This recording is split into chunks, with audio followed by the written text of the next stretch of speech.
Good morning class. Welcome to IME International Public School. Class, yesterday we started quadrilateral and from NCERT we started exercise 8.1. Today we will do the same exercise and we will do the question number 3.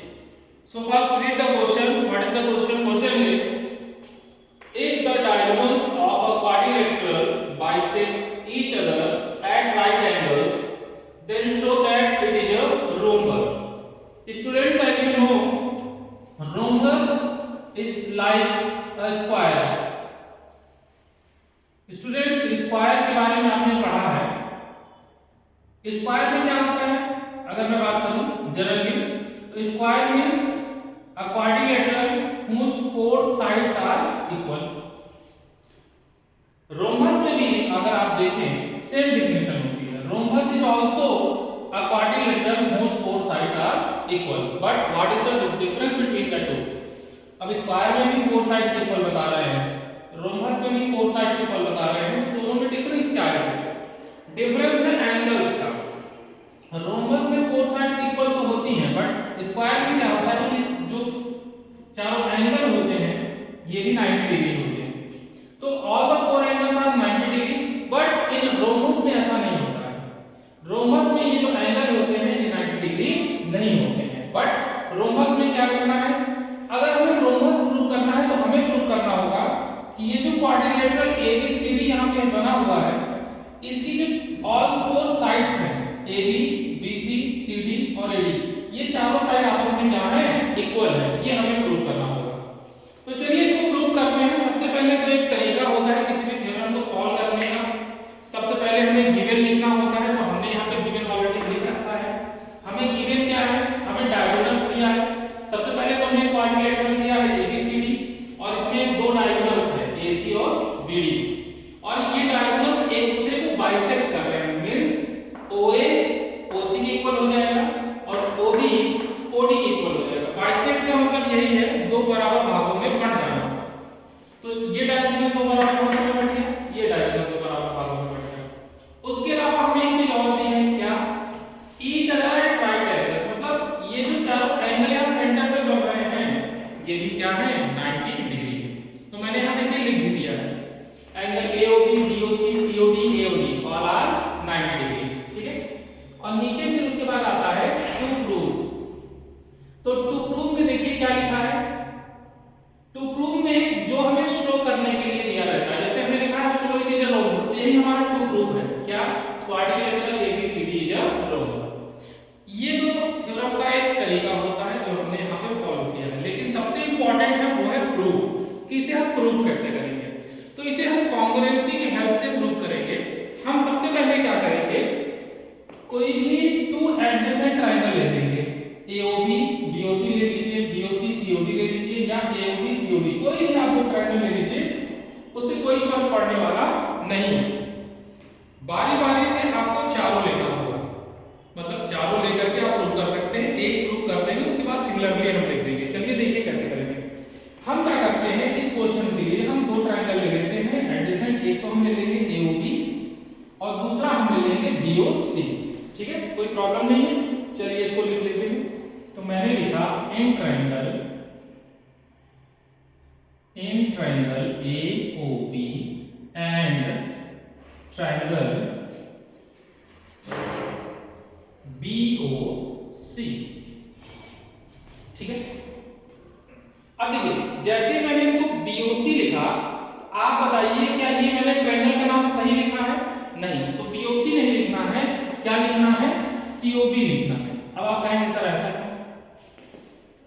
ऐसा देखिए इसलिए किया गया है क्योंकि आप इधर देखिए गिवन में क्या दिया है, OA इक्वल टू OC, लेकिन अगर हम ट्रायंगल दूसरा वाला लेते हैं, अगर इसको लिए तो देखो AO और इधर CO, यानी OA इक्वल टू OC, तो वो क्राइटेरिया फुलफिल हो गया जो हमने गिवन में दिया था, इसलिए हमने ऐसा किया। लेकिन अगर हम BOC लिख देते तो फिर ये वाला क्राइटेरिया यहाँ पे फुलफिल नहीं हो पाता। तो ये भी हमें ध्यान रखना होता है कॉन्ग्रुएंसी में कि हमने ट्रायंगल्स का नेम क्या लिखा है। चलिए आगे सॉल्व करते हैं। अब कॉन्ग्रुएंट करने के लिए हमें तीन चीजें फाइंड आउट करनी है। इन दोनों ट्रायंगल में सबसे पहले हम 3 चीजें देख लेते हैं कि कौन कौन सी चीजें हमें गिवन है। तो सबसे पहले जो हमें दिखाई दे रहा है, जो इंफॉर्मेशन हमें दी है OA एंड OC, हम यहाँ पे लिख लेते हैं OA equal to OC, bracket में क्या लिख देना है, गिवन, क्योंकि ये चीजें हमें गिवन है, गिवन से हमने यहाँ से उठा लिया है।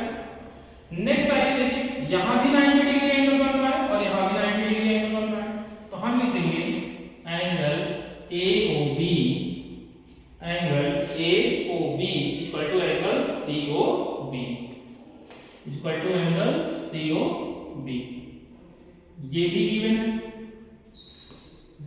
नेक्स्ट इंफॉर्मेशन आप देखिए क्या है, OB, अगर आप देखिए ये जो साइड OB है इस ट्रायंगल में भी काउंट होगी और इस ट्रायंगल में भी काउंट होगी, तो OB क्या हो जाएगा, कॉमन हो जाएगा, OB इक्वल टू OB, ये हो जाएगा कॉमन साइड, कॉमन साइड, ठीक है।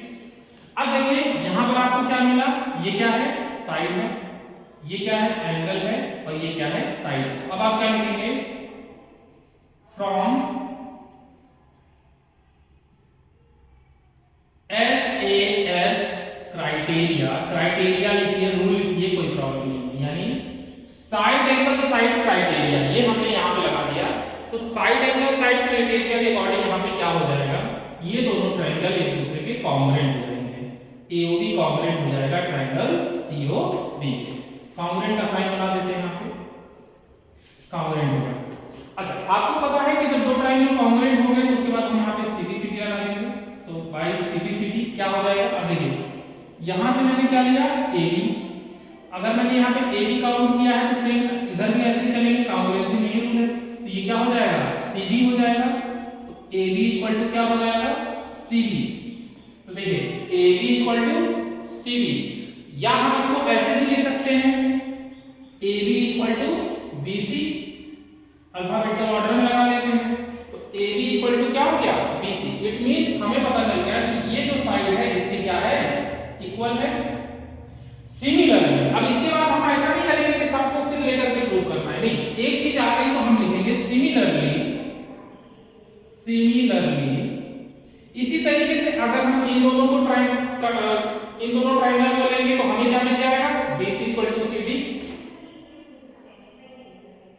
और इसी तरीके से जब हम इन दोनों ट्रायंगल को लेंगे तो हमें क्या मिल जाएगा, CD इक्वल टू AD,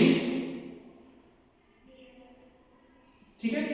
तो इस कंडीशन में हम क्या कह सकते हैं, सो हियर हम कह सकते हैं कि AB BC के इक्वल है, BC CD के इक्वल है, और CD AD के इक्वल है, इट मींस इस क्वाड्रिलेटरल में all the four sides are equal, तो जब all four sides are equal, so quadrilateral ABCD ये क्या हो गया, ये हो गया रोम्बस, क्या हो गया, रोम्बस, यही हमें प्रूव करना है, ठीक है स्टूडेंट्स।